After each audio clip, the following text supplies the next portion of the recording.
Hello everybody, this is Historian Stitch with another how-to video, but today we're doing it a little bit different. Um, I actually have created a slideshow, so we will see how this works. Basically, as promised with the last video we did on masks, we are going to go over 1850s and 1860s hairstyles, and basically how to do at least two of the simplest forms. But before we do that, we are going to go over some of the hair care that they would do, as well as how to determine what to create based on tintypes, which is basically what I do, um, rather than doing all of this extensive research. I tend to just go straight to period pictures, look at what they would have done, whether it's from a front view or a back view, um, and basically just mess with it from there until it actually stays and looks right, and usually uh, do it to somebody else's head first to make sure that I can actually do it, and then transfer it to my own head. So, I'm going to set up the presentation, and then we are going to go from there. Alright, so this is our presentation, the 1850s Hairstyles and Care by Historian Stitch. Let me mention, before I actually get into this, if you hear music, again, it is coming from my phone. And if you hear any outside noise, my window is open because it's actually a very nice day. So, basically, before we actually start getting into the rest of this presentation, hair care in the 1800s, all the way through the 1950s, is basically taking dry shampoo, or what we look at as dry shampoo now. It's basically hair powder. Um, and you're using that constantly to draw out the oil in your hair, as well as kind of pull the dirt from it. Rather than the hairbrushes we have today. Um, take everything off of my dresser. These, um, basically, you are using combs, which like this one, and after combing your hair to get all of the tangles out, you are then going to use a soft brush. This soft brush, or bristle brush, depending on what you have, is basically going to pull that powder from the top of your head down, which not only nourishes your hair with its own oils, it also pulls out dead ends, smooths it out, as well as just generally pulls the dirt out of your hair. So that's basically what they would be doing for hair care. You might wash your hair every 2 weeks with actual hair soap that they would have. They never wash their hair with lye soap. If you have ever done it, you know this. Lye soap tends to just rip all of the moisture out of your hair, and makes it very brittle and hard to brush and do anything with, so they didn't do it. Rather, they went through the whole process that I just explained. In a lot of books and records that you can look at, they are using, not using, but they are typically brushing their hair 100 strokes per side. I say per side because, like my hair today, you are splitting it down the middle in most cases. We will see later that that doesn't necessarily always happen. There are some variances depending on how late and early into those years you are and how young the person is. But, along since we have basically covered that, now we can get into the actual hairstyles.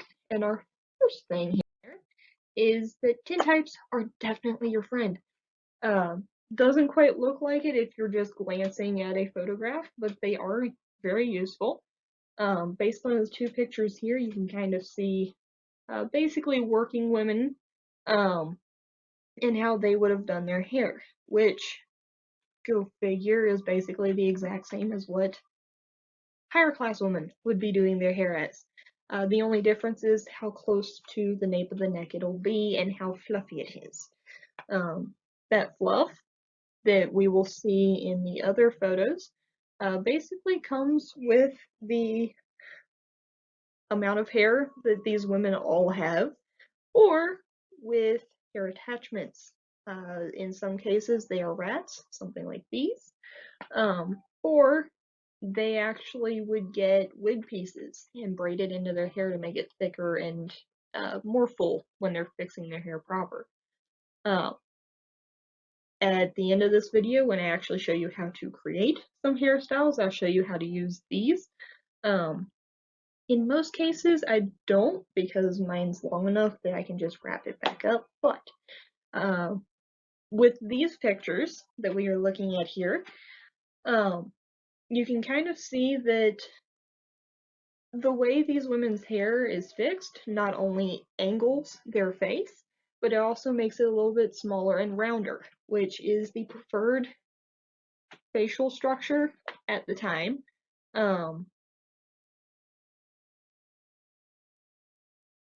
Obviously, you can't really force your face into that position other than through makeup, but you can do basically the exact same thing with your hair as you do with your makeup. I do it constantly while my sister does the exact opposite of makeup rather than hair. So on the picture on the left, you can see there's a lot of the split down directly down the middles. There is the older lady in the very middle who has the ringlets. Ringlets are really hard to do, especially in this time frame. You can either do it one of two ways. You can have rag curls, which is to pull your hair up basically in foam curlers, just the cotton version. Wrap it up overnight, let it dry, and then depending on the thickness of your hair, either 2 to 3 hours or a day and a half later, you have ringlets. The other variation of this is basically a hot iron. The problem with hot irons at this point is you're sticking it over a candle or in your fireplace to heat it up, at which point it might be too hot to put in your hair, meaning you are burning it or just completely burning it off.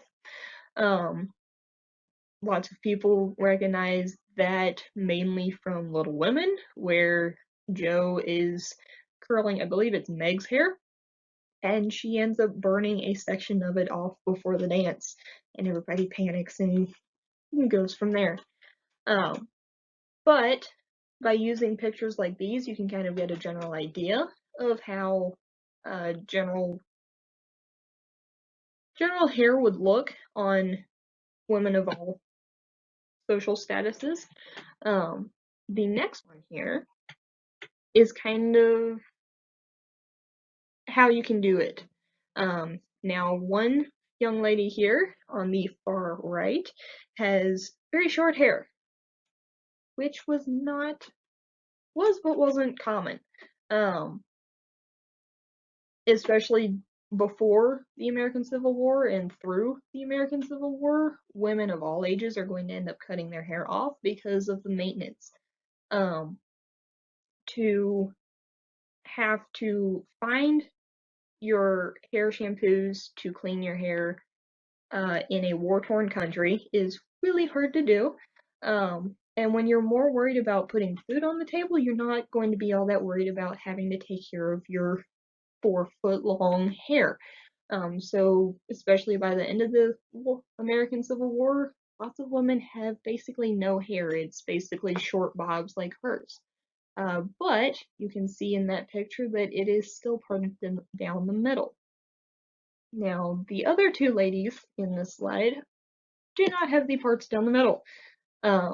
Whether that's just a personal choice of that's how they feel their hair makes them look prettiest, or they have too many cowlicks. That is definitely an issue sometimes. It doesn't necessarily always have to be parted down the middle. Now, in most cases, it would be. Actually, in near all cases, it would be because gentlemen are the ones with the hair parted down the side rather than down the middle. That's part of how you can tell the difference in children's photos as to whether a child is a boy or a girl. Fun fact. Um, all children, because dresses are actually much easier to keep clean, all children, no matter their gender, would be wearing dresses. Um, so basically, the easiest way to determine for other people is to split their hair either as their father would or as their mother would. Um, Now, the point of this slide, other than to share those small tidbits, is you can kind of look at photos like these, and the young lady on the far left obviously has braids. Those braids, because of how it's parted down the side, you have it curving all the way to the far side of your head. That way, when you're braiding it, you have your two braids that are actually still long and thick enough to do something with. The only thing with hers that some of us refuse to do is they are covering her ears. Those braids are, which means they're far enough forward, about right here, that when she loops it back to tie it back, it's covering her ears. Um, I don't like that feeling, so I don't do it. Most of my family doesn't do that because it just feels weird. But depending on where you are in the country and what social status you are, you might get some weird looks if you don't cover your ears. Now, the fairly middle-aged lady in the middle there, hers, if I am looking at it correctly, isn't braided, but it is twisted.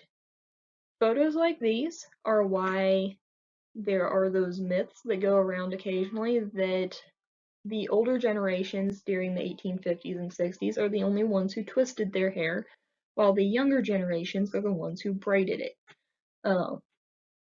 Part of that mythology also comes from young girls would keep their hair braided, but they would leave it down rather than tying it up at the nape of the neck. There isn't really a specific style of hair that older women or younger women would be creating, other than maybe the short hair at the beginning of the war. To kind of go off of that, you also,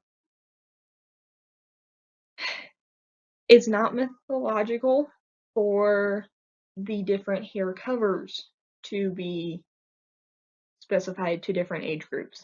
Hair covers being either caps, some of the bonnets that are falling out of style, all of the older women are still wearing, while the younger ones are going, no, I'm not putting that on my head. Same goes for nets. I will show you how to kind of put one of these on and their function here in a little bit. But basically your hair nets are going to kind of show just how old or young you are. This one is very simple, so I tend to use it when I'm in a work dress. Whereas this one, that looks gigundo at the moment, this one has ribbon to it. So it'll tie in a bow at the back, right about where your hair is going to be sitting.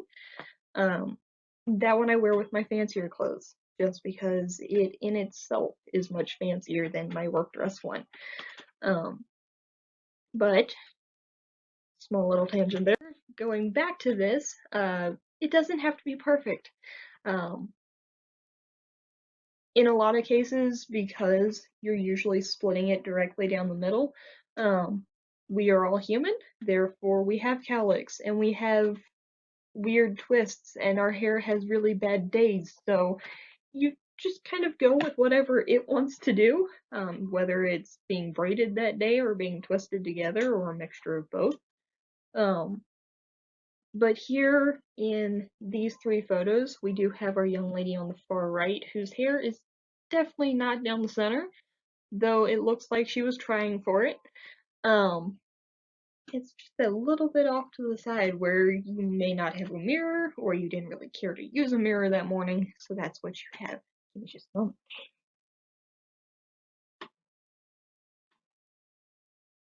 Now with hers, she whose hair is not perfect down the middle, that is a nice mixture of twist and braid, though with how far down that braid comes, it probably means that she is uh, just getting to the age where you're going to start wrapping your hair up at the back of your neck. Um, so if she were to be facing the opposite direction, we might see a very long braid just kind of laying down her back rather than being pulled up. Unlike the young lady in the middle. Hers is also a very nice mixture of twist and braid. If I had to guess, she has extra hair bits thrown in the mix there. Um, Elsewise, that massive braid at the back would not necessarily be possible unless you have super thick hair like my family does, in which case you braid into 4 strips and just kind of wrap it all together. Um, Her hair, if you were to look at her from the front, would be very wide at the base, which would narrow her face.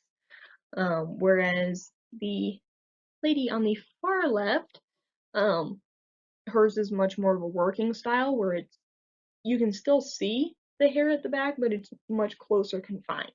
It is also much flatter, not as floofy, so you're not going to get it hung on near as much stuff while you're working. Now, the obvious easy route in all of this, before I actually show you how to do some of these hairstyles, is to just find either pictures from the back, as our far left picture is. That's another twist with braids. That one's actually a fairly easy one to do. You twist it together to the nape of your neck, throw a hair tie in it, and then you braid it into 3 parts. So you have 3 plates that you can then wrap underneath and tie together with either a barrette or something, maybe some ribbon like what I've got in my hair today, just to kind of cover that extra hair tie. The other 2 pictured here are also surprisingly easy.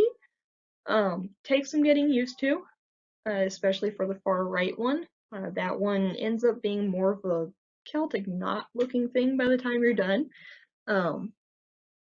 Sometime later, I will have a non-voiced video probably of me creating that on somebody's head in this house.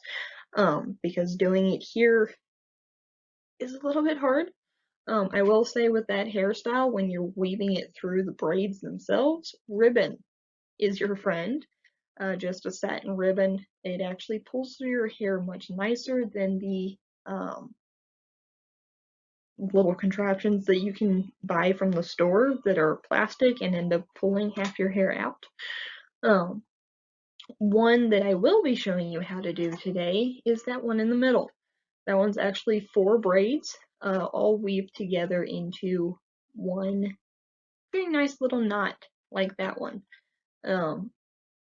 The nice thing about that hairstyle, it works for both work dress and fancier dress. If you want it to be any fancier, you can kind of wrap it into a giant bun at the back rather than twisting it all together, at which point you can then put flowers or something in it. But from here, we can now actually begin working on hair and hopefully explaining thoroughly enough that this makes sense. So,